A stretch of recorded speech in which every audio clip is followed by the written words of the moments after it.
தொடர்ந்து கூடுதல் விவரங்களோடு இணைகிறார் சிறப்பு செய்தியாளர் கோகுல். கோகுல், இதில் நம்ம கவனித்து பார்க்க வேண்டிய அம்சங்கள் அப்படின்னு என்னென்ன வேட்பாளர் பட்டியலில் இருக்கு? இன்னும் விடுபட்ட அம்சங்களா? நிச்சயமாக தேவா, சென்னையை பொறுத்தளவு குறிப்பாக சென்னையில் 6 தொகுதிகளுக்கு வேட்பாளர்களை திமுக மாற்றிருக்காங்க. குறிப்பாக ராயபுரம் தொகுதியில முன்னாள் அமைச்சர் ஜெயக்குமாரை எதிர்த்து போட்டியிடுவது சுபேர்கான் என்பவர் வேட்பாளராக அறிவிக்கப்பட்டிருக்கார். அங்க திமுக வேட்பாளரை இந்த முறை மாற்றி இருக்காங்க. அதே போல ஸ்ரீநகர்ல மறைந்த முன்னாள் சட்டமன்ற உறுப்பினராக இருந்த ஜே அன்பழகன் மகன் ராஜா அன்பழகனுக்கு இந்த முறை வாய்ப்பானது வழங்கப்பட்டிருக்கிறது. இந்த மாதிரி எழும்பூர்ல பரந்தாமனுக்கு பதிலாக தமிழன் பிரசனாவுக்கும், திருவிக நகர்ல தாயகம் கவிக்கு பழுதாக ரவிச்சந்திரனுக்கும் வாய்ப்பானது வழங்கப்பட்டிருக்கிறது. சென்னையில அம்பத்தூர்லயும் வேட்பாளர் மாற்றப்பட்டிருக்கு. பல்லாவரம் கூட்டணிக்கு ஒதுக்கப்பட்டிருக்கிறது. திருவொற்றியூர் தொகுதி கூட்டணிக்கு விட்டுக் கொடுக்கப்பட்டிருக்கிறது. சென்னை மாநகரத்தில் கடந்த முறை முழுமையாக திமுக கூட்டணி வெற்றி பெற்றிருக்கக்கூடிய நிலையில தற்பொழுது வேட்பாளர்களை திமுக மாற்றி ஒரு வியூகத்தை அமைத்திருப்பது தற்பொழுது இதுல கவனிக்கப்பட வேண்டிய விஷயமா இருக்கிறது. 3 மாமன்ற உறுப்பினர்களுக்கு இந்த முறை திமுக சென்னையில வாய்ப்பு கொடுத்திருக்காங்க. அண்ணா நகர்ல சிற்றரசு போட்டியிடுகிறார். அந்த தொகுதியில அண்ணா நகருக்கு வேட்பாளராக கார்த்திக் மோகன் அறிவிக்கப்படுவார் என்ற எதிர்பார்த்த நிலையில் அவர் வில்லிவாக்கம் தொகுதிக்கு அவருக்கு வழங்கப்பட்டிருக்கிறது. வில்லிவாக்கத்துல பேராசிரியர் அன்பழகனுடைய பேரன் வெற்றியல் இருந்தால் அவருக்கு வாய்ப்பு இந்த முறை வழங்கப்படாமல் கார்த்திக் மோகன் போட்டியிடுகிறார். கார்த்திக் மோகன் ஆதவர்ஜுனா அங்க போட்டியிடுவார் என்ற சூழல் இருக்கக்கூடிய நிலையில ஒரு கடுமையான போட்டி அளிக்கக்கூடிய ஒரு வேட்பாளராக இருப்பார் என எதிர்பார்க்கப்படுகிறது. பெரம்பூர் தொகுதியை பார்த்தோம்னா, பெரம்பூர் தொகுதியில தமிழக வெற்றி கழக தலைவர் விஜய் போட்டியிடுவார் என்று சொல்லக்கூடிய நிலையில அங்க தற்போது சட்டமன்ற உறுப்பினராக இருக்கக்கூடிய ஆதி சேகருக்கு மீண்டும் திமுக வாய்ப்பு வழங்கியிருக்கிறது. அதிமுக கூட்டணியை பொறுத்தளவு பாமக வேட்பாளர் அங்கு களமிறங்கக்கூடிய நிலையில அங்கு ஒரு மும்முனை போட்டி என்பது நிச்சயமாக உருவாயிருக்கிறது. விஜய் போட்டியிடக்கூடிய தொகுதியில மீண்டும் சட்டமன்ற உறுப்பினராக இருப்பவருக்கு திமுக வாய்ப்பு வழங்குகிறது. புதுமுகத்துக்கு வாய்ப்பு வழங்கப்படலாம் அல்லது பிரபலங்களை அங்க இறக்கப்படலாம் என்ற தகவலாம் சொல்லப்பட்ட நிலையில ஒரு ஏற்கனவே இருக்கக்கூடிய சட்டமன்ற உறுப்பினருக்கே வாய்ப்பு வழங்கப்பட்டிருப்பது குறிப்பிடத்தக்க விஷயமாக பார்க்கப்படுகிறது. அதே போல சென்னையில அமைச்சர் துறைமுகம் தொகுதியில சேகர் பாபுவும் மா சுப்பிரமணியன் மற்றும் துணை முதலமைச்சர் சேப்பாக்கம் திருவல்லிக்கேணியில, முதலமைச்சர் கொளத்தூர்ல எதிர்பார்த்தது போலவே அதே தொகுதியில 4 பேர் போட்டியிடுறாங்க. சேகர் பாபு பெரம்பூர் தொகுதிக்கு மாற்றப்படுவார் என்ற பல யூகங்கள்லாம் சொல்லப்பட்ட நிலையில அவர் கடந்த முறை வெற்றி பெற்ற துறைமுகம் தொகுதியிலேயே போட்டியிடுகிறார். அதே போல பிரபாகர் ராஜாவுக்கு இளைஞரணியில் அவர் வாய்ப்பு வழங்கப்பட்டிருக்கிறது. ராஜா அன்பழகனுக்கு டி நகர்ல அவரும் இளைஞரணி மாவட்ட இளைஞரணி அமைப்பாளராக இருக்கிறார். அவருக்கு ஒரு வாய்ப்பு வழங்கப்பட்டிருக்கிறது. ராயபுரத்துல ஆர்கே நகர்ல எபினேசர் இளைஞரணி, சென்னையில 3 இளைஞரணி மாவட்ட அமைப்பாளர்களுக்கு வாய்ப்பு உதயநிதி பெற்றுக் கொடுத்திருக்கார் என்ற ஒரு விஷயத்தையும் இதுல பார்க்க முடிகிறது. அதே போல கூட்டணிக்கும் இந்த முறை பல தொகுதிகள், அதாவது குறிப்பா 10 முதல் 12 தொகுதிகள் திமுக வெற்றி பெற்ற தொகுதிகளை விட்டு கொடுத்திருக்கக்கூடிய சூழல்லாம் அந்த சூழல் பார்க்க முடிகிறது.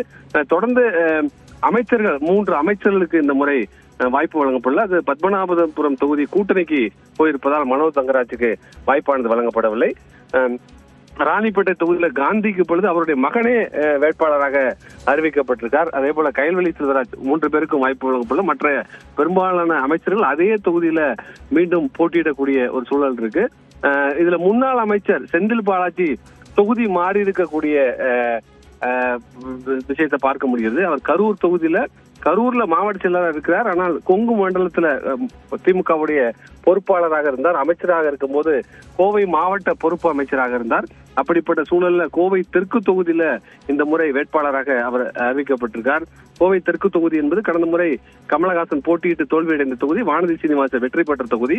வானதி சீனிவாசன் இந்த முறை கோவை வடக்குக்கு மாறி இருக்கக்கூடிய சூழல்ல அம்மன் அர்ஜுனன் செந்தில் பாலாஜியை எதிர்த்து கோவை தெற்குல களமிறங்கக்கூடிய ஒரு சூழல் இருக்கிறது. அங்க போட்டி கடுமையாக இருக்கும் என்ற கருத்தெல்லாம் சொல்லப்படுகிறது. எம்.ஆர். விஜயபாஸ்கர் கரூர்ல இருக்கக்கூடிய சூழல்ல அங்கு கரூர்ல பல நிகழ்வுகள் இருக்கக்கூடிய நடைபெற்ற நேரத்துல இந்த மாதிரி தொகுதி மாறி இருக்கக்கூடிய நிகழ்வுகளையும் பார்க்க முடிகிறது. மற்ற அமைச்சர்கள், பெரும்பாலான அமைச்சர்களுக்கு அதே தொகுதிகளில் வாய்ப்பு என்பது திமுகல அதே பிரபலமான வேட்பாளர்களை அறிவித்திருக்கிறார்கள் என்றுதான் அதை எடுத்துக்கொள்ள வேண்டும். கூட்டணி கட்சிகள் போக திமுக நேரடியாக 164 தொகுதிகளில் வேட்பாளர்கள் களமிருக்கிறாங்க. முதலமைச்சர் சொன்னது மாதிரி 60 புதுமுகங்களுக்கு இந்த முறை வாய்ப்பு வழங்கப்பட்டிருக்கிறது. பெண்களுக்கு வாய்ப்பு வழங்கப்பட்டிருக்கிறது. இளைஞரணி நிர்வாகிகளுக்கு வாய்ப்பு வழங்கப்பட்டிருக்கிறது. இது போன்ற சூழலில் தான் திமுக வேட்பாளர் தேர்வை முதலமைச்சர் தேர்வு செய்திருக்கார். போட்டி ஒரு கடுமையாக இருக்கக்கூடிய சூழல்ல, அதாவது தமிழக வெற்றி கழகம் இந்த முறை புதிதாக தேர்தலை சந்திக்கக்கூடிய நிலையில அதையெல்லாம் கருத்தில் கொண்டு வாக்குகள் எவ்வாறு பிரிக்கப்படும் என்ற பல்வேறு சர்வேகள் முடிவுகளின் அடிப்படையில் தான் இந்த வேட்பாளர் தேர்வு என்றதாக திமுக உடைய மூத்த நிர்வாகிகளும் பேசும்போது அவருடைய தகவலா இருக்கிறது. கோகுல், அதே நேரத்தில் மேயர்கள், தஞ்சாவூர் உள்ளிட்ட மேயர்கள், மாமன்ற உறுப்பினர்களுக்கும் வாய்ப்புகள் வழங்கப்பட்டிருக்கிறது. அதுல யார் யார் இடம்பெற்றிருக்கிறார்கள்? நிச்சயமாக 2 மேயர்களுக்கு இந்த முறை வாய்ப்பு வழங்கப்பட்டிருக்கிறது. தஞ்சாவூர் மேயர் சன் ராமநாதனுக்கு இந்த முறை வாய்ப்பானது வழங்கப்பட்டிருக்கிறது. திருப்பூர் மேயர் தினேஷ்குமாருக்கு இந்த முறை வாய்ப்பானது வழங்கப்பட்டிருக்கிறது. மாமன்ற உறுப்பினர்கள் சென்னையில 3 பேர் மாமன்ற உறுப்பினராக இருக்காங்க. ராஜா அன்பழகனுடைய மகன் அவர் டி நகர் தொகுதியில போட்டியிடுகிறார். அதுக்கு முன்பாக அன்பழகனுடைய தம்பி கருணாநிதி தான் சட்டமன்ற உறுப்பினராக இருந்தார். அதே போல சிற்றரசு மாமன்ற உறுப்பினராக இருக்கார். அவர் திமுகவுடைய மாவட்ட செயலராக இருக்கிறார். அவர் அண்ணா நகர் தொகுதியில போட்டியிடுகிறார். பூர்ணிமா அம்பத்தூர் சட்டமன்ற தொகுதி வேட்பாளராக அறிவிக்கப்பட்டது. அவரும் மாமன்ற உறுப்பினராக இருக்கிறார். 3 மாமன்ற உறுப்பினர்களுக்கு இந்த முறை சென்னையில போட்டியிடுவதற்கான வாய்ப்பு வழங்கப்பட்டிருக்கிறது. 2 மேயர்களுக்கு வாய்ப்பும் வழங்கப்பட்டிருக்கிறது. தொடர்ந்து ஒவ்வொரு மண்டல வாரியாக மண்டல பொறுப்பாளர்கள் கட்சியுடைய பணிகள் எவ்வாறு இருந்தது என்பது குறித்து திமுக தலைமைக்கு தெரிவித்த தகவலின் அடிப்படையில சில வேட்பாளர் தேர்வு எல்லாம் நடந்திருப்பதாக சொல்லப்படுகிறது. நிறைய சட்டமன்ற உறுப்பினர்களுக்கான வாய்ப்புகள் மறுக்கப்பட்டிருக்கிறது. 60 புதுமுகங்கள் இந்த முறை திமுக போட்டியிடுறாங்க. 12 தொகுதிகள் கூட்டணி கட்சிகளுக்கு திமுக கடந்த முறை வெற்றி பெற்ற தொகுதிகளை விட்டுக் கொடுத்திருக்காங்க. சில விஷயத்தை விட்டுக் கொடுத்திருப்பதாக முதலமைச்சர் தெரிவித்திருக்கார். கூட்டணியை இணக்கமாக கொண்டு செல்ல வேண்டும். புதிய கட்சிகள் கூட்டணிக்கு வந்திருக்கக்கூடிய ஒரு சூழல்ல தொடர்ந்து வெற்றி பெற்ற தொகுதி, அதாவது பல்லாவரம் தொகுதியெல்லாம் தொடர்ந்து திமுக வெற்றி பெற்ற தொகுதி. இந்த முறை ஐஜேக்கு அங்க களமிருக்கக்கூடிய சூழல்ல அந்த தொகுதியை தேமுதிகவிற்கு திமுக விட்டுக் கொடுத்திருக்கிறது. திருவொற்றியூர் தொகுதியும் திமுகவிற்கு ஒரு பலமான தொகுதி என்று சொல்லக்கூடிய நிலையில அந்த தொகுதி மார்க்சிஸ்ட் கம்யூனிஸ்ட் கட்சிக்கு விட்டுக் கொடுத்திருக்கிறது. இது போன்ற கூட்டணி கட்சிகளும் விரும்பிய தொகுதிகளை விட்டுக் கொடுத்துதான் இந்த வேட்பாளர் தேர்வை செய்திருப்பதாக முதலமைச்சரும் தெரிவித்திருந்தார். அது போன்ற சூழலில் தான் களத்தில் இருக்காங்க. தொடர்ந்து ஒரே கட்டமாக திமுகவுடைய வேட்பாளர் பட்டியல் வந்திருக்கிறது. முதலமைச்சர் லேட்டா வந்தாலும் லேட்டஸ்டா வந்திருக்கும் அப்படிங்கிற மாதிரி ஒரு கருத்தை பதிவு செய்திருந்தார். மற்றவர்களுக்கு வாய்ப்பு வழங்கப்படும் என்ற ஒரு கருத்து, ஏன்னா 16,000 பேர் திமுக போட்டியிடுவதற்கு வாய்ப்பு கேட்டு விருப்பம் அளித்திருந்த நிலையில தற்பொழுது 60 புதுமுகங்களுக்கு வாய்ப்பு வழங்கியிருப்பதாக முதலமைச்சர் ஒரு கருத்தை தெரிவித்திருந்தார். இது போன்ற ஒரு சூழலில் தான் தற்பொழுது இந்த வேட்பாளர் தேர்வு இருக்கிறது. நாளைய தினம் திமுகவுடைய தேர்தல் அறிக்கை வர இருக்கிறது. தொடர்ந்து முதலமைச்சர் 31ஆம் தேதி தேர்தல் பரப்புரையை தொடங்க இருக்கிறார். 30ஆம் தேதி நாடாளுமன்ற குழு தலைவர் கனிமொழி கருணாநிதி பரப்புரையை தொடங்க இருக்கிறார். 31ஆம் தேதி துணை முதலமைச்சர் உதயநிதி ஸ்டாலின் அவருடைய பரப்புரையை தொடங்க இருக்கிறார். இது போன்று தற்பொழுது தமிழக தேர்தல் களம் சூடுபிடிக்க தொடங்கியிருக்கிறது. நாளைய தினம் தமிழக வெற்றி கழகத்துடைய முழுமையான வேட்பாளர் பட்டியல் வெளியிடப்படும் என்ற தகவல் சொல்லப்பட்டிருக்கக்கூடிய நிலையில தமிழகத்தில் சட்டமன்ற தேர்தல் களம் தற்பொழுது சூடுபிடிக்க தொடங்கியிருக்கிறது.